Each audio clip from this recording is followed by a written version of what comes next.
আজকে থেকে মনে রাখবেন, জান্নাতের খালেক, জান্নাতের সৃষ্টিকর্তা হচ্ছে ইকুটিকু সব বন্ধ করো, ইকো এফেক্ট সব বন্ধ করো, ডাইরেক্ট দাও। জান্নাতের খালেক সৃষ্টিকর্তা হচ্ছে আল্লাহ, কিন্তু জান্নাতের মালিক হচ্ছে মদিনা ওয়ালা। একটু জাবান খুলে বলে সুবহানাল্লাহ। এই জন্য আজকে থেকে মনে রাখতে হবে, ভালো যদি বাসতে হয় নবীকে বাসো, ভালো যদি বাসতে হয়, একটু ডান হাত তুলে, ভালো যদি বাসতে হয়, না না এমনটাই যদি হয়, তাহলে আমি কি ভুল দেখলাম? এক সপ্তাহ পূর্বে আমি প্রোগ্রামে গিয়েছিলাম ঢাকা কেরানীগঞ্জে।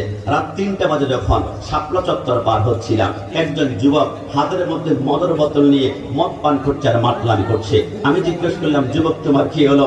যুবক মুস্কি হেসে বলে, হুজুর একটা মেয়ের সাথে আমার প্রেমের সম্পর্ক ছিল, ব্রেকআপ করেছে, আমাকে ধোঁকা দিয়েছে, প্রতারণা করেছে, টেলিভিশনের পর্দা দেখেছি। কেউ যখন কাউকে ছেড়ে দেয় তখন মদ পান করে মাতলামি করলে কিছুটা প্রশান্তি লাগে। আমি বললাম, তাই নাকি? তাহলে এমন প্রেম কেন করবা?